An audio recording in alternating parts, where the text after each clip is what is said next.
pode não parecer, mas nesse exato momento o seu corpo está emitindo uma quantidade considerável de radiação. Calma, mas calma, não precisa se apavorar, você não vai morrer por causa disso. Acontece que todo o corpo que está envolto em um meio cuja temperatura é menor do que a dele, tenderá a emitir uma radiação que, por estar ligada à temperatura, chamamos de radiação térmica. O meu nome é José Henrique e nesse vídeo vamos falar um pouco sobre o espectro de radiação de um corpo negro e sobre a catástrofe do ultravioleta. Bom, primeiramente, um corpo negro é um corpo idealizado por Kirchhoff, onde, segundo ele, um corpo negro deveria emitir toda a radiação que fosse gerada por ele e deveria também absorver toda a radiação que fosse emitida sobre ele, possibilitando assim a confecção do chamado espectro de radiação de um corpo negro, que registra a potência de irradiação de energia por unidade diária pela frequência dessa radiação. Esse espectro só depende da temperatura de um corpo, e cada temperatura tem um pico de emissão de radiação em uma determinada frequência, ou como preferir, em uma determinada cor. Graças a isso, é possível determinar qual a temperatura de um corpo negro apenas analisando o seu espectro. Um excelente exemplo de corpo negro são as estrelas.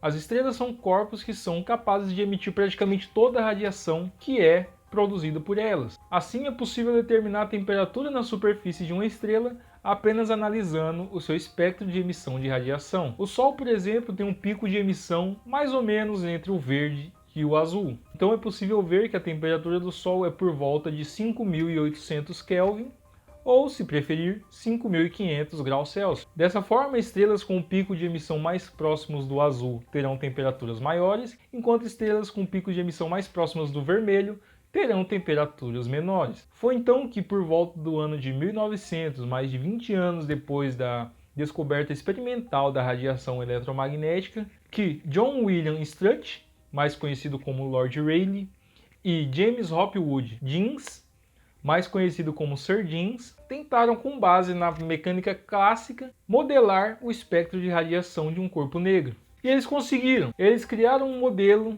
para o espectro de radiação de um corpo negro, que mais tarde ficou conhecido como o modelo de Rayleigh-Jeans. E esse modelo funcionava muito bem. Ele concordava com as medidas experimentais, só que para baixas frequências. Ah, mas como assim para baixas frequências?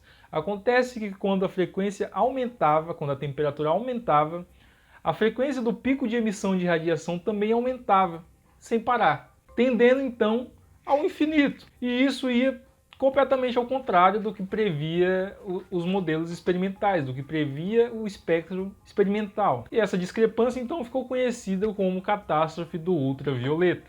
Note que o uso do termo catástrofe aqui não é nenhum exagero, pois, de acordo com o que era previsto pelo modelo de Rayleigh-Jeans, conforme a temperatura aumentasse, a frequência deveria aumentar ao infinito, tendendo assim a frequências no espectro do ultravioleta. E isso não só violaria a lei da conservação de energia, pois implicaria num espectro de radiação de energia infinita, como também implicaria que qualquer corpo negro emitiria uma quantidade de radiação infinita, o que seria letal para qualquer ser humano. Seria, de fato, uma catástrofe. Foi então que Max Planck, para salvar o mundo, para salvar a física, anunciou que depois de adotar algumas hipóteses que, segundo ele, eram estranhas, conseguiu obter um modelo para o espectro de radiação de um corpo negro. Planck considerou os átomos como sendo uma partícula ou um oscilador que poderia oscilar em algumas determinadas frequências. Desse modo, essas partículas poderiam emitir radiação que estivesse uma determinada frequência ou uma determinada energia. Porém, o que fez com que Planck obtivesse êxito foi uma proibição que ele fez na frequência, na energia que esses átomos oscilavam. De acordo com Planck, essas partículas não poderiam ter qualquer energia, e sim uma energia que fosse múltiplo inteiro de um determinado valor. E esse valor dependeria da frequência e de uma certa constante que mais tarde ficaria conhecida como constante de Planck. E essa proibição fez com que o modelo de Planck não fizesse com que a energia tendesse ao infinito conforme a temperatura aumentasse. E de certa forma, o modelo de Planck foi o que deu o pontapé inicial para uma nova ciência, uma nova física, que chamamos de mecânica quântica. Por fim, então, façamos uma breve revisão sobre o que vimos agora. Primeiro, conversamos um pouco sobre a radiação térmica e vimos que basicamente todos os corpos que estão em um meio cuja temperatura é menor emite essa radiação. Depois definimos o corpo negro como um corpo que pode emitir toda a radiação que é produzida por ele e que também pode absorver toda a radiação que é emitida sobre ele. Depois vimos o espectro de radiação de um corpo negro e vimos que esse espectro depende apenas da temperatura.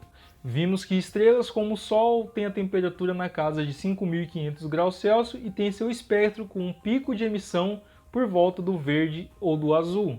Depois vimos a tentativa de Lord Rayleigh e Sir James de criar um modelo que explicasse o espectro de radiação de um corpo negro. Porém, vimos que esse modelo não concordava com os dados experimentais para altas frequências. E por fim, vimos que Max Planck, usando hipóteses que ele considerava como estranhas, conseguiu ajustar o seu modelo aos dados experimentais, explicando assim o espectro de radiação de um corpo negro. E esse modelo de Planck foi o pontapé inicial para a mecânica quântica. E então, graças ao estudo da radiação de um corpo negro, foi possível desenvolver toda uma nova física, novos conceitos e totalmente contraintuitiva a uma área que já estava consolidada antes, que era a mecânica newtoniana. Surge assim então a mecânica quântica. E mais de 100 anos depois, olha só onde estamos agora. Agradeço por ter assistido esse vídeo até aqui e até um próximo.